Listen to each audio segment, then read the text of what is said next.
Nestled between the Drakensberg Mountains and the Kruger National Park, we find Herd, South Africa's first elephant orphanage. With the growing number of displaced calves due to poaching, Adine Rood, owner of Jabulani Safari Lodge, built a dedicated center to rehabilitate baby elephants in need. Adine's mission, with the help of her devoted carers, is to introduce orphaned elephants into a new family, a second chance of life with another herd. Hallo meisiekind. Today, she's checking in on one very special baby orphan that arrived earlier this year. This is Khanyisa, an albino elephant. Khanyisa is lighter. You can see certain areas that is very pink behind her ears, especially over here. The rest is basically the mud and the sand bath that makes her darker. So this is actually her true color. Once she's in water, you can actually see that she's totally pink. As always, her carer, Joshua, who's worked with animals for over 20 years, spent the night by her side to provide security and comfort.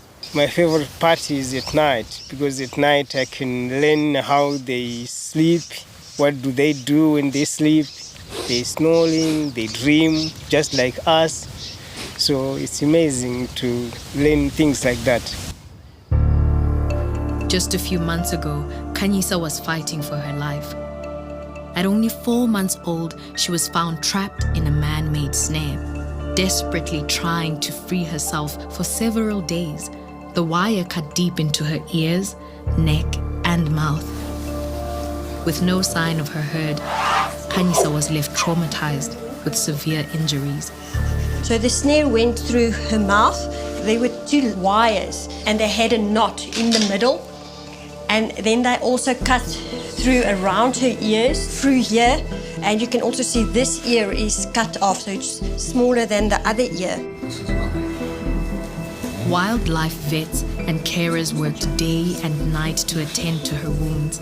Weak and scared, she remained in critical condition fighting off numerous infections. More worryingly was her inability to feed. The lacerations around her mouth made it near impossible for her to drink.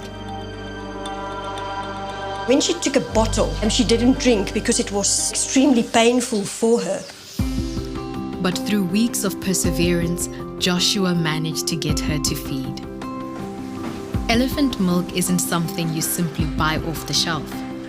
A precise and measured formula is created and adapted for the various stages of her development to make sure Khanyisa gets the vital nutrients she needs. At only 10 months old, she already weighs 4 times more than Joshua. Basically, she gets about 2-liter milk bottle 10 times a day. So she gets about 20 liters per day. As well as her milk, Khanyisa has also found comfort in another loyal resident at the orphanage. Lammy's the sheep. Now, once the babies arrive, they're very, stressed. She plays a major role in calming them. These best of friends sleep, play, and eat together. I don't think Lammy thinks she's a sheep at all. I think she thinks she's an elephant. She thinks that's her size. As Joshua's shift ends, Khanyisa comes to say goodbye. Animals, they are like us, if you get to know them, because they, especially elephants, they live in family groups consisted of female matriarch. So if you can learn and see how they play their role, they are like humans, so it's part of us. So we should have to look after them. Our children want to see them.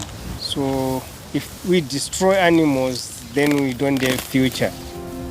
In the next few weeks, once Khanyisa gains more strength and confidence, she'll be ready to be introduced to her new family, the Jabulani herd. Khanyisa's tragic start in life is slowly turning around. Back at Riverside, Rosie's been isolated in sick bay for the last few weeks, and it's time to see if she's got the all clear. Only with a clean bill of health can she continue her rehabilitation. She's a really beautiful little animal. She's a lively personality. When you can heal the animal back to health again, that is really a beautiful feeling. So I'm really ecstatic for the progress that Rosie has shown thus far, to such a point where we can actually discharge her from clinic today and put her back into the enclosure. Rosie can now rejoin her troop, who's waiting for her in this temporary enclosure before they're released into a large, semi-wild forest. But one volunteer is finding it hard to let go. Steve has had a special bond with Rosie from the first day she arrived. We can't choose which baboons we want to love. They have to choose us. I was lucky enough, Rosie chose me. And when she goes back in there, she goes back to forming the troop. But I suspect they're all going to be quite curious about the wound and have a good look at her. Hopefully there shouldn't be any problem. I think it's been about 3 weeks or thereabouts while she's been out. She's actually quite a high-ranking animal in the group that she's going into. So I'm very much hoping that she'll just settle straight back in there. Tiger is the dominant male of the troop, and it's up to him if Rosie is accepted back or not. But I can tell you now, it's going to break my heart if I go in there and they start picking on her. It's the last opportunity for Steve to say goodbye. Once Rosie and the others are released from this temporary enclosure, human contact is forbidden. Rosie, come in. But first, Tiger needs to accept her. Come on, good boy, come here. You're in charge, aren't you? Who are these people then? It's all your friends again, aren't they? Who's this? Is this Tiger? There you go. You're the only one in here, all purple. Go on, Tiger, be nice to her. Be nice. Does Tiger approve? Me? Oh, wait. Hey? It's a huge relief for Steve. If she can bond with Tiger again, then she'll be well accepted because, as I say, Tiger's in charge, and if he accepts her straight back, there won't be an issue. He's very interested in what's going on. Aren't you, big boy? Aren't you? Hey, come on. They thoroughly enjoy jumping all over you, and you become part of their playing equipment, their climbing equipment. But they all love us to bits. They enjoy being with us, don't they? And Rosie's abandoned me now, hasn't she? Which is a good thing. And the perfect time for Steve to make an exit. Bye-bye, Ben. Bye-bye, darling. Bye-bye. Now, reunited, Rosie and Tiger, along with the rest of the troop, will move out of this enclosure and into one of the large, semi-wild forests before their final release back into the wild.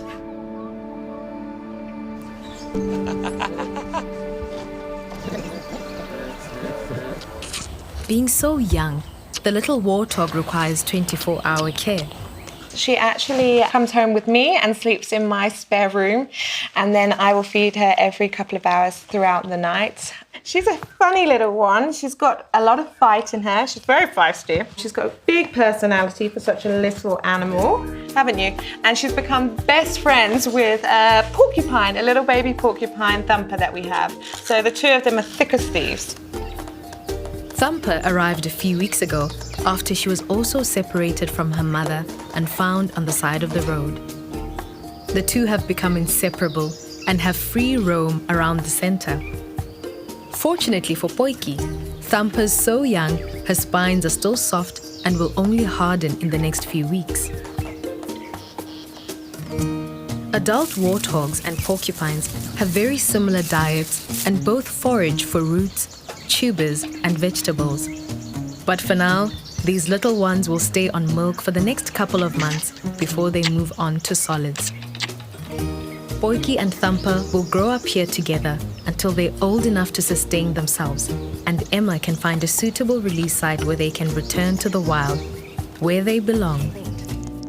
When she first arrived, she was around 3 or 4 days old, absolutely tiny. She didn't have any teeth and completely dependent.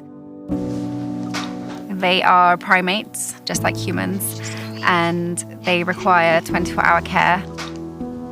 We consider their psychological development as important as their physical development, so it's really important that they have that skin-to-skin contact with a caregiver.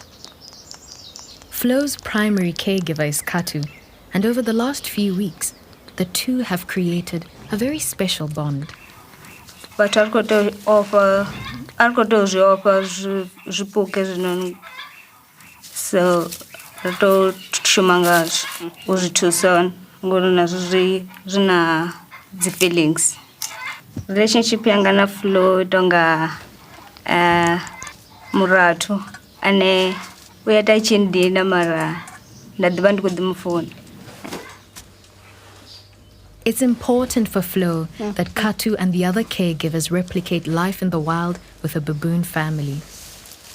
We cannot do the job anywhere near as well as a baboon, but we have to try. So we speak their language as much as possible.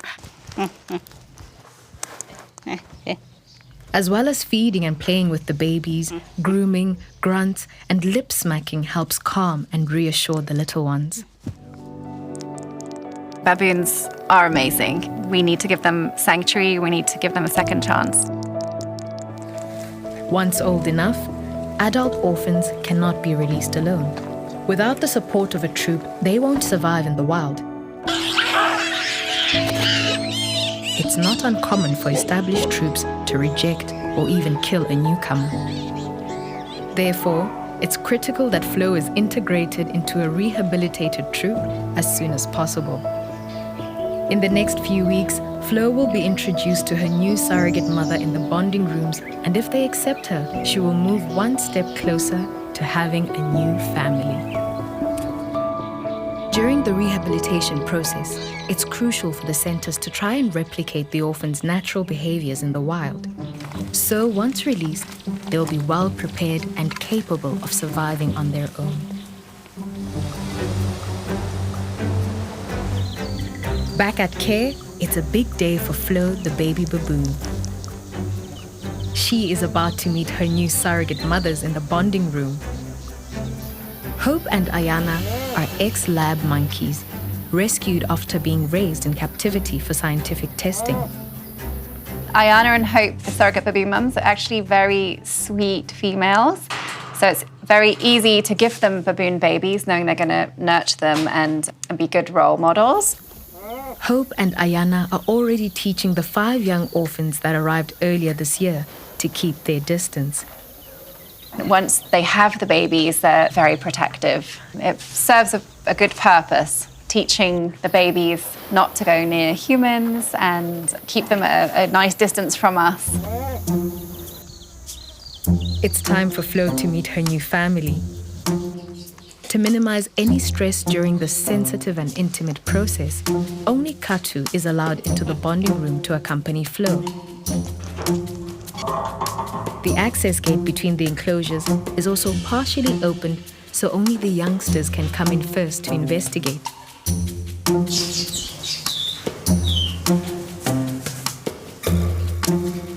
It's a good start. Each day, Katu will continue to monitor Flo's interactions through the fence. Once Flo is comfortable with her new siblings, they'll fully open the gate so Ayana and Hope can come and meet the new arrival. And when she's confident enough, Flo will be allowed in. Rehabilitation can be a lonely journey, so orphans that experience it together often learn and develop quicker. So it makes it all a lot easier if you have your siblings with you.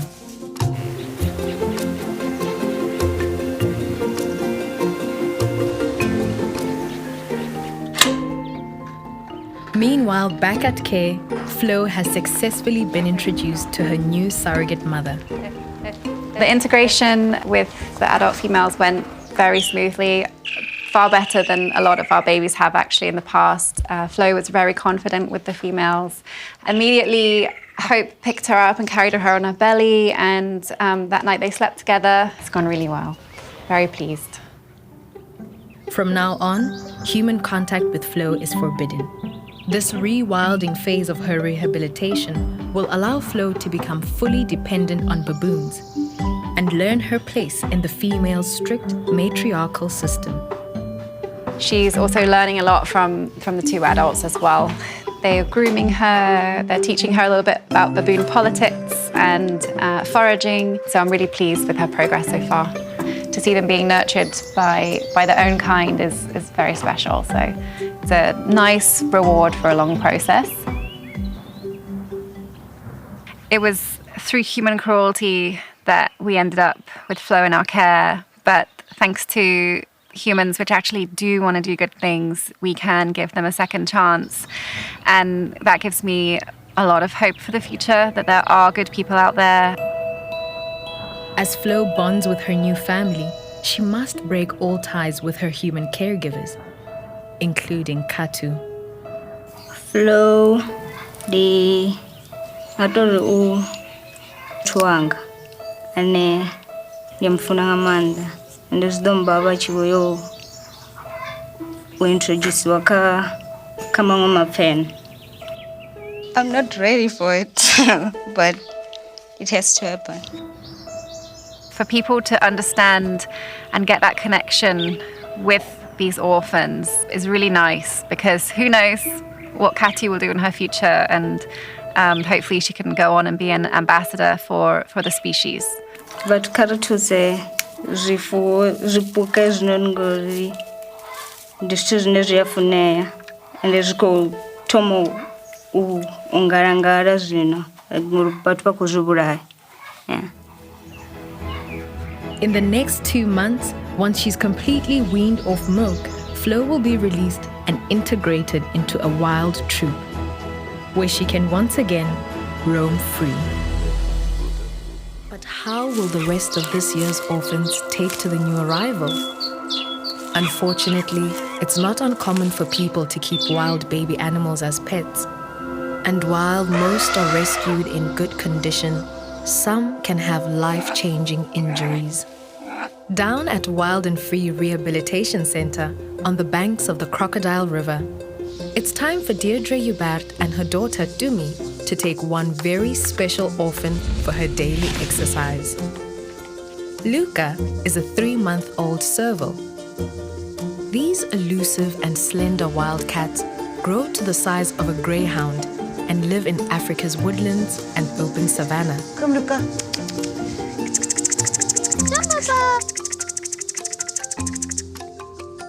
Despite a small head, their 2 large ears help detect rodents and small birds in the tall grass.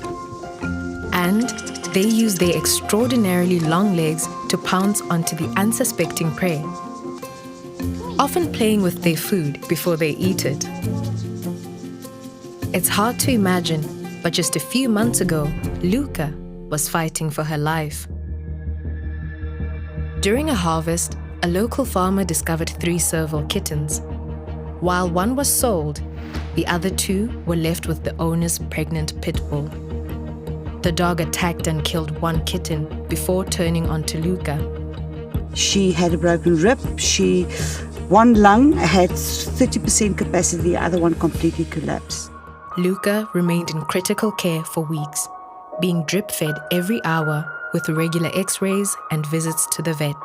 Today, 3 months later, despite nearly losing her life, Luca is growing into a playful and curious young serval. But she's not out of the woods yet. A week ago, she couldn't walk. She was completely lame in her back legs. Even her tail didn't even move. Initially masked by her life-threatening injuries, it was only recently discovered that Luca is also suffering from a vitamin B1 deficiency. These feeds are very important, obviously, for her to pick up weight. We've got her supplements in there, and we're teaching her basically how to eat now. As well as her protein-rich diet and daily injections, Luca must exercise 2 hours a day to help rebuild her strength. So, Deirdre's daughter, Dumi, is more than happy to help out with play therapy. It's super great to raise babies that got either abandoned or people picked them up, because each new animal, I learn new things with my mom, and I get to feed them and watch them grow up. These simple games of cat and mouse are the perfect training program to teach Luca how to hunt in the wild. Baby animals that just got abandoned from their mums can't feed themselves and keep themselves warm because that's why a mother is there.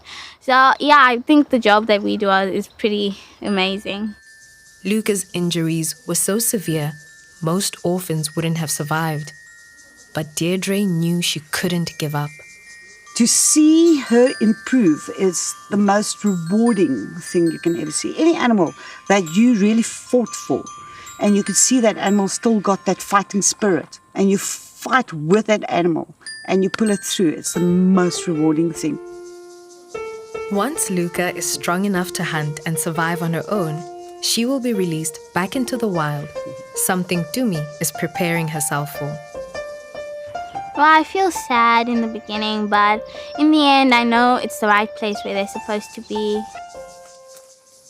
When I'm older, I might become a vet because I also want to be like my mom and help animals that can't look after themselves. As for Deirdre, Luca has become her inspiration. Everything that happened to her, and she kept on fighting. And I learned a lot of lessons through the animals I rehabilitate. We mustn't give up. You've got the will to live. You can make anything happen. To see animals that suffered and to pull them through and see them start running, start being a serval like Luca is, it's extremely rewarding. And one day to know you can release them back into the wild that's why I do rehabbing for these days. As Luca continues to rebuild her strength, ready for a life back in the wild, 3 other servals are about to be released.